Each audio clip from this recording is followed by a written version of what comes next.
Einen schönen guten Tag, meine sehr verehrten Damen und Herren.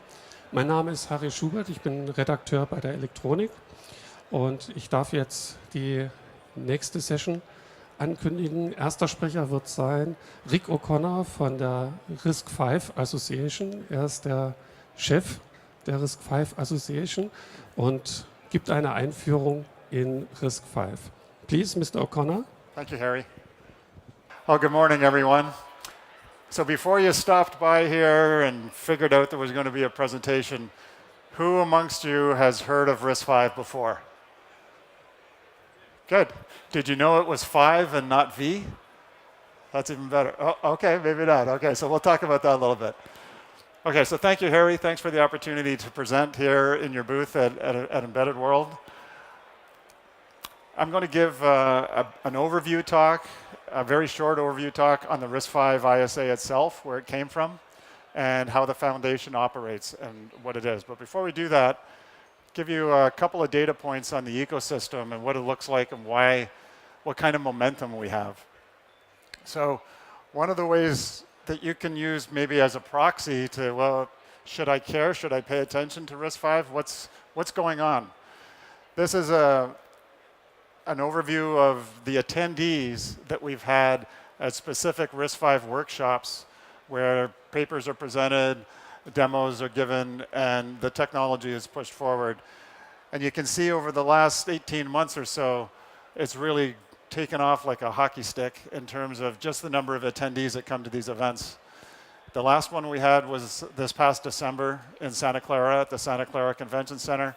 We had over 1,000 attendees. We actually had an exhibit space with 30 different companies exhibiting RISC-V related products.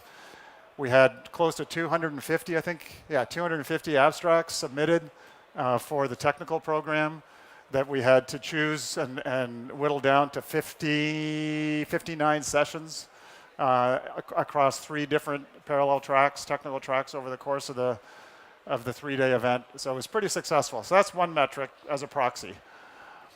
Another one is if you just count the membership growth. As you'll see in a minute, we started the foundation in August of 2015, and we now have over 230 some odd members. That includes individuals right through to major corporations, and it's very, very active. So speaking of the major corporations, there's a very, very interesting eye chart of logos in terms of companies that are supporting RISC-V. And there's, I think, 22 different companies here at Embedded World that have RISC-V product in their booth. Just down the aisle here in this hall, at the RISC-V Foundation booth, you can see 7 different member companies with demos in the booth. So there's a lot of activity. What is going on? What's the fuss about? Why do we care? I mean, it's just an ISA. I mean, really? Why do we care? Well, the way this goes is, so the 5, and we'll talk more about it in a second, is the 5th generation of RISC research that came out of UC Berkeley. Right? So for those of you that are young enough to have had textbooks from Patterson and Hennessy, it's that computer research lab at UC Berkeley, Dave Patterson, who was involved in some of the original research back in the 80s around RISC. In fact, he coined the term RISC. And this is the 5th generation of research that came out of Berkeley. So back in 2010, the team there was considering what they could use for their next generation of research projects and introduce into the university as a teaching tool. So this is for undergraduate computer science programs like computer science, computer architecture 101 kind of course. Obviously, many of the commercial candidates were considered things like x86 or ARM, though, are just way too large from a complexity standpoint as a introductory course to computer architecture. So that wasn't viable. Not the least of which is there's IP considerations, because in a teaching environment, you want to tear the thing apart and rip it up and do different things to it, stitch it back together again, and learn from that process.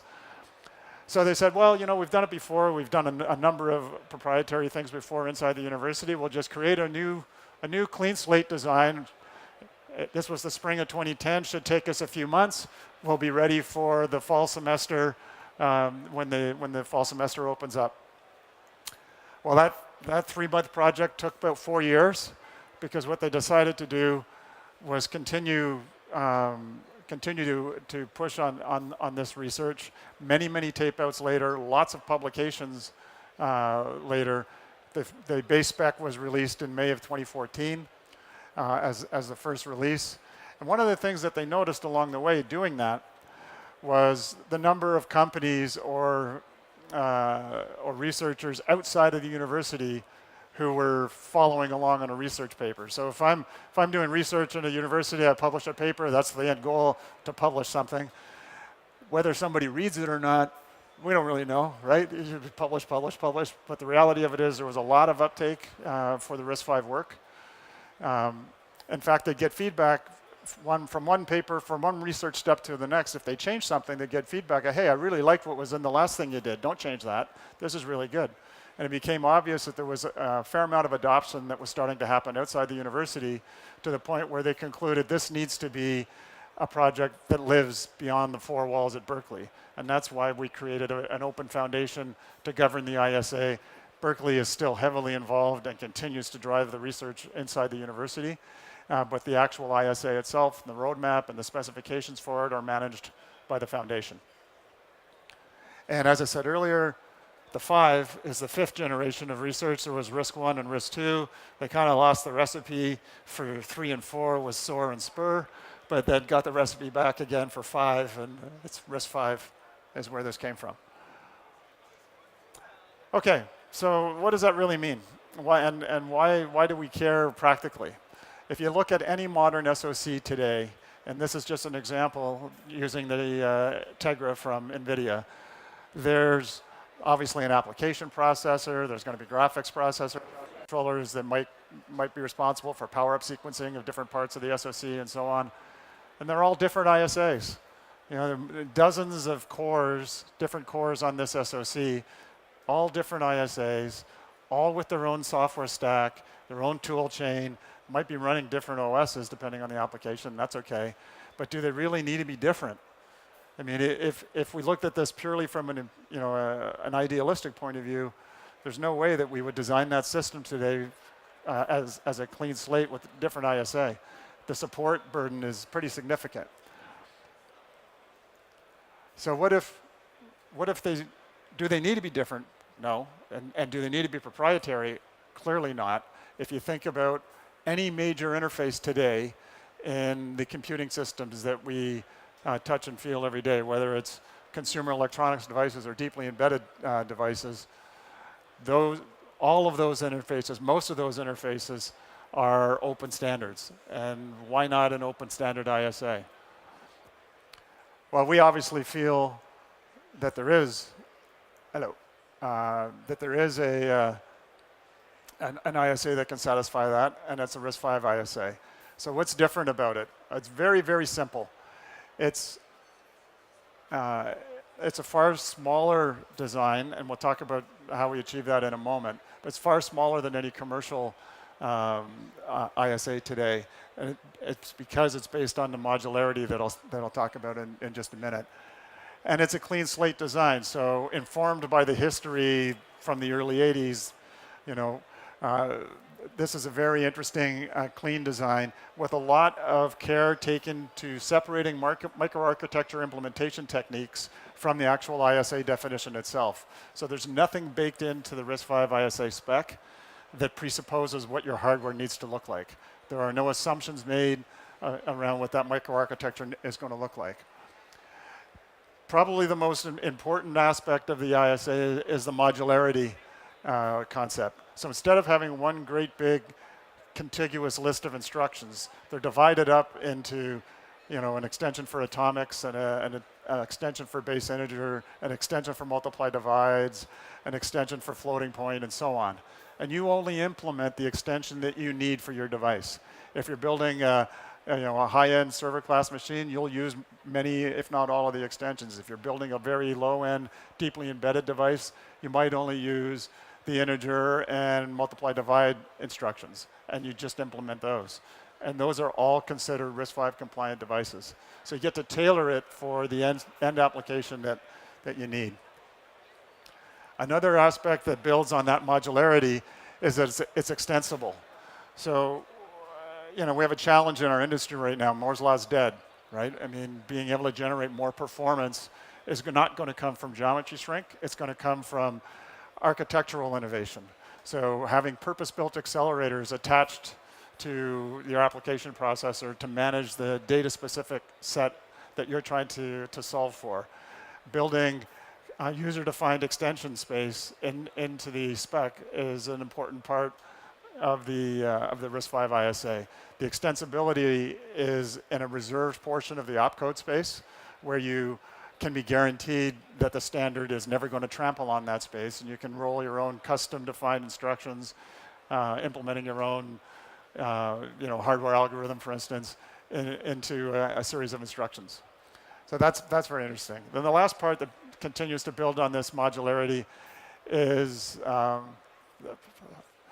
the stability aspect. So when we release new functionality or when we release a new extension, that extension is frozen forever, forever, forever, forever. If you have a device that you have built that is compliant with, like I said earlier, the I&M extensions, that device will always run software that relies on that set of extensions because that module will never change. If there's either something wrong with the spec that nobody found until years later, or there's new functionality we want to add that is related to, that are in addition to those original extensions, those will, once they're frozen and released, will never change. So when you start thinking about the deeply embedded applications of wearables and different IoT devices, they will stay in the marketplace forever, and that software spec should expect that functionality forever. Okay, so that's the real quick guide for the ISA itself. The foundation. So we created the foundation in August of 2015. The early adopters worked together with the foundation to ratify bylaws and membership agreements, which were released in December of 2016. You saw all those logos earlier, lots of companies participating. And the main function for the ISA, for the foundation, is the ISA itself. I often get, hey, RISC-V guy, I want a core, give me a core. Where's the foundation core? There is no foundation core. There's lots of members who have cores, and they're available. But the ISA is what the foundation manages, and that's the roadmap associated with the ISA and the ISA itself. Together with a compliance suite that implementers are expected to use to validate their implementation as being compliant with the ISA. And that's really the purpose of the foundation. And then the trademark so that everybody knows what RISC-V is and what it means to be compliant to a RISC-V device. So we have really 3 committees that the board of directors manages: a technical committee and task groups, a security standing committee because there's a lot of security work being done on RISC-V, and a marketing committee for when we come to events like this. And all the members participate in these committees and various task groups under these committees. And you need to be a member of the foundation in order to participate in this work because the membership agreement and bylaws define the rules of how we all work together and participate. So here's a list of the board of directors. There's actually a few of these guys are here. Zvonimir from Western Digital is here, I believe, and Rob Oshana from NXP is here this week. And if you want to meet any of these individuals, come to the RISC-V booth and we'll track them down for you, and you can learn from them how their company is participating. And that's the last of my slides. We have a lot of events coming up. We have a workshop coming up in Taiwan at Henshu Park, just outside of Taipei in 2 weeks. We have another workshop at ETH Zurich in June. And they're all listed on the RISC-V site. So go to riscv.org under the events tab, and you'll be able to see all the various events that we are participating in.